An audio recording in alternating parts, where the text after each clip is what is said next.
Hey guys, it's me. I'm not going to be there the rest of the year. You probably heard that already. The surgery that I had on Friday was successful, but it was just a little bit more intense than I thought. So I'm unable to come back to school. But nonetheless, I want you guys to learn a little bit about um, the space race that we had with Russia in the 60s and how that got us to the moon ahead of the Russians. I don't think I'm giving anything away there. So I'm going to have watch a couple video clips, and then when we're done with that, I'm going to show, or the sub is going to show Apollo 13, which was a mission that really happened. Don't confuse this with Apollo, what was it, 14 or something, which was totally a fictitious movie. Apollo 13 is absolutely true, word by word, as to what happened. It was a mission that took place. Two missions after Apollo 11, which you probably know was the flight where they actually stepped foot on the moon, the Neil Armstrong, Buzz Aldrin mission. So, but before I show you Apollo 13, I kind of want to just have you understand what the space race was all about. I'll try to be brief here. The space race started when Russia, who was our bitter enemy in the early 60s, the Cold War was going on. The Cold War meaning that, we both had a lot of nuclear missiles and we weren't going to bomb each other because we ourselves would be annihilated. But Russia put some technology forth and got the first satellite to orbit the Earth. And we had never done that before. And the thing was called, the satellite was called, what was it? Sputnik. And all it was a chrome ball about 3 feet in diameter with little spikes on it. But it did orbit the Earth, and in orbiting the Earth, it flew over the United States, and it freaked out a lot of people here in the U.S. They were asking the question, well, what would keep Russia from, strapping a nuclear weapon and just dropping it as that satellite went over the U.S.? So that and some other things got us into the space race, and we were in a big race with the Russians to get to the moon. So the first video that the sub is going to show you is just a really short clip, 3 minutes long, on the space race. And I want you to watch that, and I'll be back to you in just a second. It's me again. So the next clip you're going to see is a clip that was made about 10 years ago.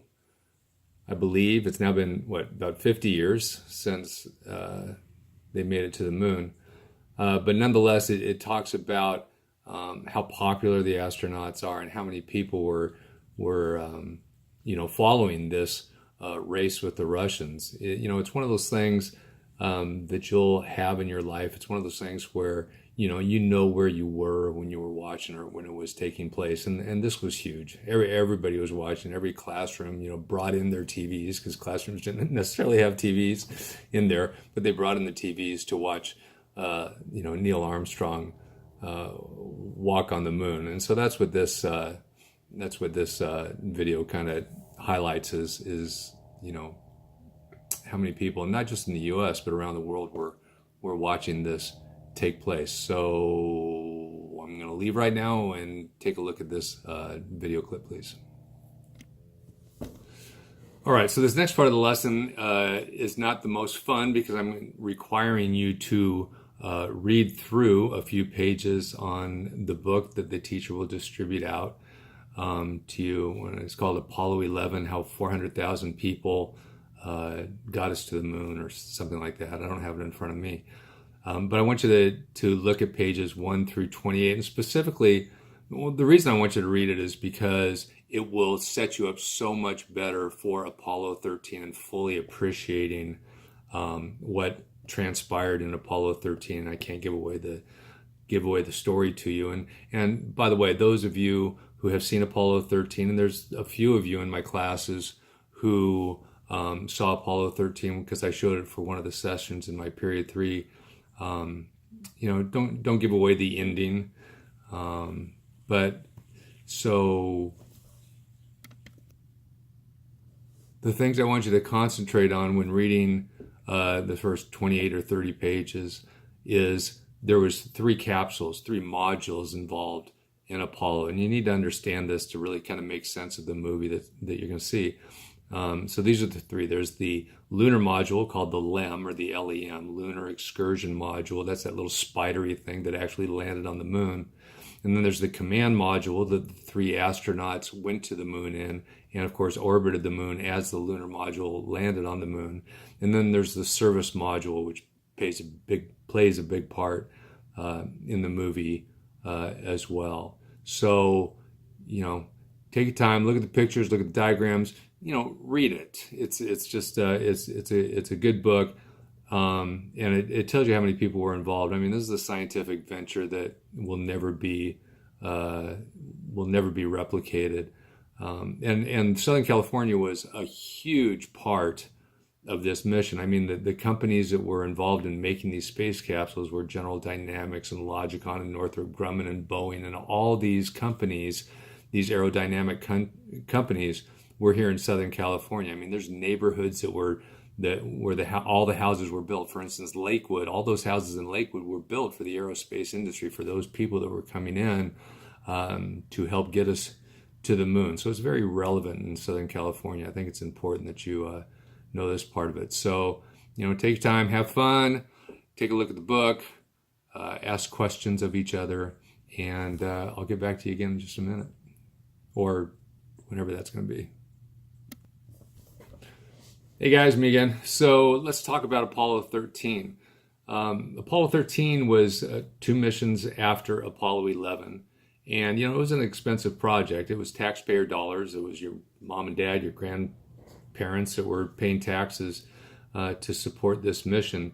And there was a lot of people after Apollo 11 just kind of questioning as to why we have to go back up to the moon. So, scientifically, there was an infinite amount of reasons as to why we wanted to go back to the moon. But those, there's a lot of people that are just saying, can't we put that money, to better use? And it's kind of, it's just kind of like that been there, done that attitude. And the movie portrays this a little bit at the beginning of the movie. But you'll find that, just like I said, when Apollo 11, how more people were, and that clip says more people were watching that than anything else ever in the history of television.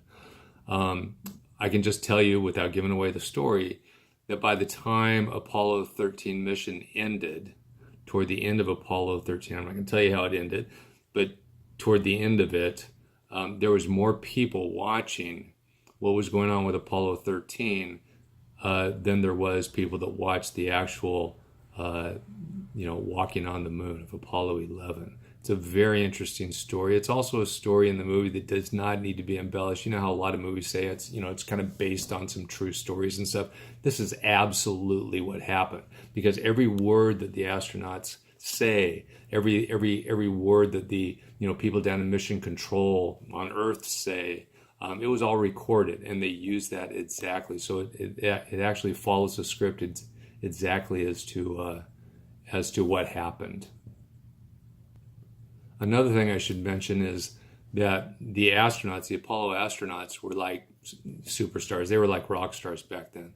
There was everybody wanted to beat Russia to the moon, and it was going to be the astronauts that get there. And so everybody knew about the astronauts, their life, what they did, their personalities and stuff. These guys were incredibly popular, and it was a big reason why there was so many people watching this mission in the way it did. Another thing I want to mention is that in the movie, you're going to see these old-fashioned television sets. Remember, it was back in, I think, 1970 was Apollo 13. The TVs were, the curved screen in the wooden boxes and stuff. But what you see, the reason I bring that up is when they show a news clip of Walter Cronkite or one of the newscasters on the TV, that's the actual clip. That's they're showing the actual clip that we were watching back in 1970 when all this was taking place.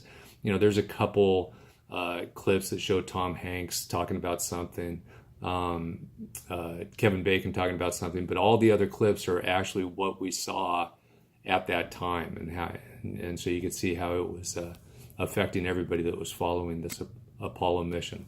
So anyway, I could say a lot more. you guys should be thankful, because if I was there during the movie, you know me, I was going to be stopping the movie and talking about different physics of it and stuff like that. I'm unable to do that. So you guys get to watch the movie all the way through. But I just want you to understand that it's absolutely real. This is actually what happened. There's just no faking it. It was a scintillating story, an incredible story, and you guys will enjoy this movie. So anyway, enjoy it. I hope to talk to you guys later. I really miss you guys, and hope to talk to you soon. All right, see ya.